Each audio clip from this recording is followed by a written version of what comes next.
میں اسے منع کرتی رہی مگر اس نے میری ایک بھی نہیں سنی اور اس نے ایک ہی جھٹکے میں میرا کام تمام کر دیا۔ میرا نام صبا ہے، میری بھی عمر 20 سال ہے۔ یہ جو کہانی ہے میں آپ کو بتانے جا رہی ہوں 6 سال پرانی ہے۔ جب میں 14 سال کی تھی، میرے گھر میں ہم 3 لوگ رہتے تھے، میں اور میری امی ابو۔ میں میٹرک میں پڑھتی تھی اور میرے ابا کی کپڑے کی فیکٹری تھی اور امی گھر میں ہوتی تھی۔ ہم کافی پیسے والے اور کھاتے پیتے تھے۔ میں اس وقت جوانی کی دہلیز پر قدم رکھ چکی تھی۔ میرا بڑا بڑا جسم تھا اور دودھ کی طرح سفید اور دلکش خوبصورت لڑکی تھی۔ میں جو مجھے ایک نظر دیکھ لیتا بعد میں مجھے پلٹ پلٹ کر دیکھتا۔ میں دوپٹہ نہیں پہنتی تھی۔ ہم لوگ کراچی میں رہتے۔ ایک دن میں امی سے شاپنگ کرنے طارق روڈ گئی جو تقریباً 20 سال کا تھا۔ وہ تھا بہت خوبصورت، جو اسے دیکھتا وہ یہی سمجھتا کہ ہماری فیملی کا ممبر ہے۔ بہت خوبصورت اور گورا چٹا جسم تھا اس کا اور صحت مند بھی تھا۔ اس کا نام بلال تھا۔ اس نے جا کے گاڑی روکی، میں اور اپنی گاڑی سے اتری۔ بلال کہنے لگا کہ میڈم میں گاڑی پارک کر کے آ رہا ہوں۔ ہم لوگ ایک جوتوں کی شاپ پر آ گئے اور جوتے دیکھنے لگے۔ کچھ دیر بعد بلال بھی گاڑی پارک کر کے آ گیا۔ بلال مجھے اچھا لگتا تھا۔ جیسے وہ آیا تو میں نے امی سے کہا امی آپ جوتے دیکھیں، میں بلال کے ساتھ دوسری شاپ پر جا رہی ہوں، مجھے کچھ کپڑے لینے ہیں۔ پھر ہم لوگ دوسری شاپ پہ آ گئے۔ چھوٹے کپڑوں کی دکان تھی جو اوپر والے دونوں پہنے جاتے ہیں۔ میں نے کہا بلال ان میں سے کون سا کلر اچھا ہے؟ بلال شرمانے لگا اور مجھے پیچھے کھڑا ہو گیا۔ میں نے کہا بلال بتاؤ بھی۔ اس نے کہا میڈم مجھے کیسے پتا ہوگا، جو آپ کو اچھا لگے آپ لے لیں۔ میں نے کہا مجھے آج تمہاری پسند کی لینی ہے، اس لیے تو امی کو چھوڑ کر تمہاری دکان پر لائی ہوں، جلدی بتاؤ مجھے۔ شاباش۔ اب بلال نے سر اٹھایا اور دیکھنے لگا، پھر اس نے ایک پنک کلر والی کی طرف اشارہ کیا اور شرما کر تھوڑا مسکرا کر سر نیچے کر لیا۔ پھر میں نے بلال کی پسند کی 2 خرید لی، الگ الگ کلر میں۔ اب میں نوٹ کر رہی تھی کہ بلال مجھے چوری چوری نظر سے دیکھ رہا تھا۔ اب ہم دونوں امی کے پاس گئے اور مل کر کافی ساری شاپنگ کی اور پھر گھر واپس آ گئے۔ آج میں بہت خوش تھی۔ ہمارے گھر میں ایک موسی کام کرتی تھی جو کھانا بھی بناتی تھی، جس کا نام شرما تھا۔ جس نے کہا شرما گاڑی سے سامان لے کے اندر آؤ۔ شرما بھی 22 سال کی کنواری لڑکی تھی اور دیکھنے میں بہت پیاری تھی۔ میں اپنے روم میں آ کر شاور لینے واش روم چلی گئی۔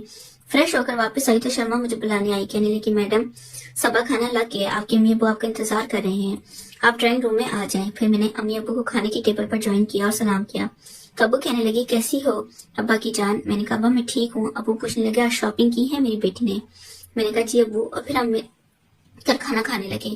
کھانا کھانے کے بعد ہم سب لوگ اپنے اپنے کمروں میں جانے لگے۔ میں چپکے سے بلال کے کوارٹر میں گئی تو نیچے بیٹا کھانا کھا رہا تھا۔ اس نے جیسے ہی مجھے دیکھا تو ایک دم چونک گیا اور فوراً کھڑا ہو گیا۔ میں نے کہا بلال بیٹھو بیٹھو، یہاں تم کھانا کھاؤ۔ پھر وہ بیٹھ گیا۔ میں نے کہا بلال میں تم سے کہنے آئی تھی کہ آج رات 2 بجے میں تمہارے کمرے میں آؤں گی اور وہ کپڑے پہن کر دکھاؤں گی اور تم نے بتانا ہے کہ وہ کپڑے کیسے ہیں۔ بلال کہنے لگا جی۔ میں نے کہا اور پھر میں اپنے کمرے میں واپس آ گئی اور لیٹ گئی۔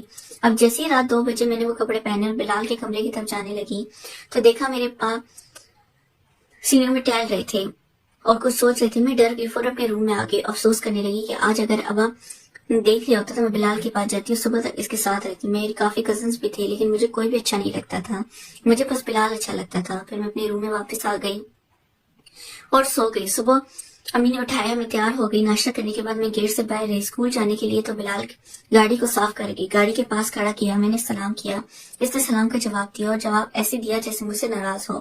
میں گاڑی میں بیٹھ کے بلال مجھے اسکول چھوڑنے کے لیے گاڑی چلانے لگا اور چلتی گاڑی میں نے بلال سے کہا بلال رات کے لیے سو یار، وہ میں آ تو رہی تھی تیار ہو کے، وہ جو تمہاری پسند کے کپڑے لیے تھے وہ بھی لے کر، لیکن ابو جاگ رہے تھے۔ میں ان کو دیکھ کے پھر فوراً واپس اپنے کمرے میں چلی گئی۔ پتہ نہیں ابو کیوں جاگ رہے تھے، سگریٹ بھی پی رہے تھے اور گرمی کر رہے تھے، مطلب ٹہل رہے تھے اور کچھ سوچ رہے تھے۔ اب پتہ نہیں ابو کو کیا پریشانی تھی، لیکن یار میں کوشش کروں گی آج رات کو اگر موقع ملا تو میں وہ کپڑے پہن کر تمہیں دکھانے کے لیے تمہارے روم میں ضرور آؤں گی۔ میں بولتی جا رہی تھی اور بلال چپ کر کے سنتا جا رہا تھا، وہ گاڑی چلا رہا تھا۔ میں نے کہا بلال میری بات سن رہے ہو نا؟ بلال نے کہا جی میڈم۔ میں نے کہا بلال مجھے میڈم مت کہا کرو، مجھے میرے نام سے پکارا کرو، صبا کہا کرو۔ بلال کہنے کا آپ کی امی کو پتہ چل جائے گا تو مجھے نوکری سے نکال دے گی۔ میں نے کہا اچھا امی کے سامنے میڈم کہا کرو، لیکن جب ہم اکیلے گاڑی میں ہوتے ہیں تو مجھے صبا کہا کرو۔ پھر میرا اسکول آ گیا اور میں پھر اسکول چلی گئی۔ 1 بجے میری اسکول کی چھٹی ہوتی تھی اور پھر 1 بجے مجھے بلال پک کرنے آ جاتا تھا۔ پھر یہی ہوا، بلال مجھے پک کرنے کے لیے آ گیا، مجھے بلال کا ہاتھ پکڑا اور ہم ایسے چل رہے تھے جیسے کپل چلتے ہیں۔ پھر ایک خالی جگہ پر ہم دونوں بیٹھ گئے۔ نیکسٹ پارٹ کے لیے چینل کو لازمی سبسکرائب کریں۔ شکریہ۔